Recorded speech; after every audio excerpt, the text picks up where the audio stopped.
And welcome everyone. हम पढ़ने जा रहे हैं एक नया टॉपिक सिलेबस के according, injuries and thermal injuries, their medico legal aspect and general introduction of weapons. तो इसमें हम जो टॉपिक शुरू करने वाले हैं वो है थर्मल इंजरी। थर्मल इंजरी उस इंजरीज को कहते हैं जो या तो ऊष्मा या फिर रासायनिक ऊर्जा के कारण उत्पन्न होता है। आपने डे टू डे लाइफ में देखा ही होगा कि आग के कारण या फिर एसिड के कारण किसी को दाह होते हुए, तो वही हम इस चैप्टर में पढ़ेंगे।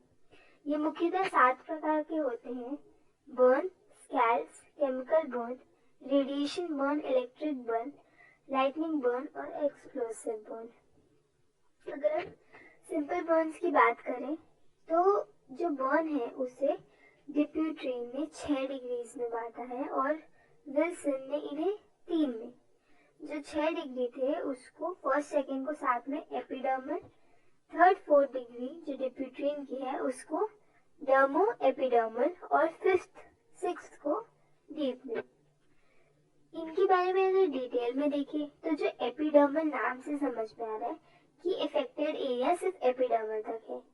यहाँ पे जो इफेक्टेड पार्ट होता है वो एरिथ्रोमेटस, यानी कि जो एरिथ्रोमेटस है वहां तक ही इफेक्ट होता है।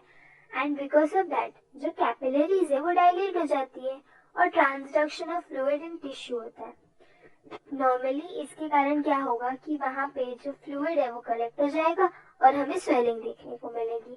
ये पेनफुल होते हैं पर इसमें स्कार नहीं बनेगा। इसके बाद आता है डर्मो एपिडर्मल, जिसमें थर्ड फोर्थ डिग्री बर्न डिप्यूट्रीन के अकॉर्डिंग कह सकते हैं। यहाँ पे जैसे नाम से समझ रहा है कि डर्मिस और एपिडर्मिस दोनों इफेक्ट हो रहे हैं, तो क्योंकि पूरा स्किन डिस्ट्रॉय हो जाता है, यहाँ पे बर्न के कारण जो पेन हो रहा है वो बहुत ज्यादा होगा और इसमें कुछ फीचर्स देखने को मिलेंगे, जैसे कि जो बर्न है वो श्रिवल्ड अपीयर होगा, डिप्रेस्ड एरिया ऑफ कोआगुलेटेड टिश्यू और बॉर्डर लाइन में रेडिश ब्रिस्टल्स देखने को मिलेंगे। लास्ट डीप के अंदर इतना डिस्ट्रक्शन होता है कि जो नर्व एंडिंग्स है वो भी पूरी तरीके से डिस्ट्रॉय हो गई है एंड बिकॉज ऑफ दैट यहाँ पे पेन देखने को नहीं मिलता है। सो बेसिकली यहाँ पे skin, subcutaneous tissue, muscle, bone ये सब कुछ डिस्ट्रॉय हो जाता है बिकॉज ऑफ बर्न और पेन यहाँ पे बिल्कुल फील नहीं होगा। That was the degree of burn. इसके बाद आता है हमारा बर्न इंडेक्स। बर्न इंडेक्स में जो डेप्थ है और एरिया है दोनों को कंबाइन कर दिया गया है ताकि एक ब्रॉडर पिक्चर हमें मिल सके। इसमें हम देखें तो जो सेकेंड डिग्री बर्न होता है उसको हाफ पॉइंट देते हैं पर परसेंटेज, और जो थर्ड डिग्री बर्न है उसके पर परसेंटेज के लिए 1 पॉइंट। यानी कि अगर थर्ड डिग्री बर्न शरीर के 5% एरिया में हुआ तो हम 5 पॉइंट दे देंगे। वैसे ही अगर सेकेंड डिग्री बर्न शरीर के 10% में हुआ तो उसको 5 पॉइंट दे देंगे। इस तरीके से यहाँ पे अगर 45 पॉइंट्स कोई किसी का बनता है, अगर पूरा निकाला जाए तो उसमें हम 50% मॉर्टेलिटी मान सकते हैं। ये था बर्न इंडेक्स। अभी आता है एक्सटेंट ऑफ बर्न, यानी कि रूल ऑफ 9, जिसे कि वॉलेस फॉर्मूला भी कहते हैं। रूल ऑफ 9 काफी इंपॉर्टेंट है, एग्जाम में अक्सर इससे क्वेश्चन आते हैं। So what is this rule of 9? Rule of 9 में हमारी बॉडी के 9 पार्ट्स हैं जिनमें मोस्टली के 99% बनते हैं। बेसिकली 99% के हिसाब से हमारी बॉडी पार्ट्स को डिवाइड किया गया है। यस, देखते हैं। तो हेड, नेक और फेस वाला एरिया एक पार्ट के अंदर आएगा जो कि 9% कंप्राइज करता है एरिया वाइज। वैसे ही हमारा एक अपर लिम्ब 9%, यानी कि दोनों मिला के 18%।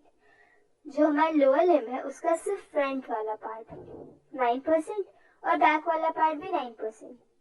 वैसे ही फ्रंट ऑफ द चेस्ट 9% जाएगा, upper back 9%, front of the abdomen 9% और लोअर बैक 9%। ये सब ये 8 चीजें हो गई। इसके अलावा जो जेनाइटल्स, बटलॉक्स और जो भी कुछ बचता है वो 1%।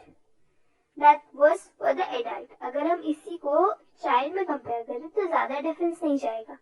हेड वाला एरिया 18% हो जाता है और लेग वाला एरिया 13.5% टोटल।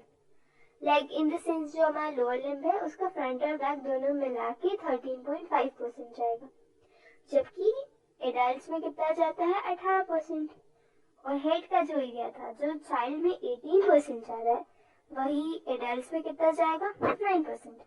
तो ये थी हमारी कुछ डिफरेंसेस दोनों के बीच में। बाकी ये बहुत इंपॉर्टेंट है रूल ऑफ 9।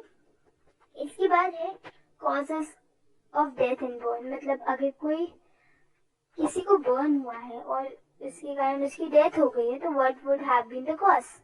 इमीडिएट कॉज की बात करें तो सबसे पहला जो आता है तो इसमें सबसे पहले आएगा हमारा न्यूरोजेनिक शॉक, जो कि प्राइमरी शॉक होता है, डर के कारण ये शॉक हो सकता है। हाइपोवोलेमिक शॉक यानी सेकेंडरी शॉक, इसमें ब्लड लॉस वगैरह के कारण ये शॉक होगा। Suffocation due to inhale carbon monoxide and carbon dioxide, cyanide intoxication, fat embolism, cerebral and pulmonary edema, accidental injuries during burn। Accidents हो सकते हैं क्योंकि जब बर्न हो रही है तो आसपास कुछ हो सकता है जिससे यहाँ इंजरी हो जाए, या फिर कहीं फायर में ही अगर वो फंस गए हैं तो उस केस में जो कहते हैं ना बिल्डिंग का मलबा गिर जाता है, उन केसेस में यहाँ डेथ हो जाएगी। बाकी साइनाइड इंटॉक्सिकेशन, साइनाइड के अलावा भी कई हार्मफुल गैसेस हो सकती है जिनको इनहेल करने के कारण इंटॉक्सिकेशन हो जाए। और suffocation due to inhale carbon monoxide, जो कि हमको पता है कि कार्बन मोनोऑक्साइड की पॉइजनिंग कितनी हार्मफुल होती है। द नेक्स्ट थिंग इज, ये तो हो गया हमारा इमीडिएट डेथ। अभी कॉजेज ऑफ डिलेड डेथ क्या क्या है, तो रीनल फेलियर की वजह से, इन्फेक्शन, या फिर सेंट्रीलोब्यूलर नेक्रोसिस ऑफ लिवर, इनके कारण डेथ हो सकती है। फिर आता है important postmortem finding seen in Burns. Now this is the most interesting part और एक्चुअली इम्पोर्टेंट वाला भी है। तो देखिए, अगर कार्बन पार्टिकल्स, सूट और कार्बन पार्टिकल्स लैरिंग ट्रैकिया या फिर लंग में प्रेजेंट होते हैं तो हमको पता चल सकता है कि okay this person might have died from burn. या फिर उसकी बॉडी में अगर कार्बन मोनोऑक्साइड और हीमोग्लोबिन का जो बॉन्ड है वो अगर हमको ज्यादा मिलेगा, मतलब चेरी रेड कलर का पोस्टमार्टम में लिविडिटी देखने को मिलती है, तो उससे हमें पता चल जाएगा। देन साइनाइड अगर ब्लड में मिल रहा है तो pugilistic altitude because of the intense heat exposure. जो ये पल्गिस्टिक एटीट्यूड है, दिस इज अ पोज, वो उस पूरे पोस्चर में आ जाता है वो बॉडी अपने आप बिकॉज ऑफ द एक्सेसिव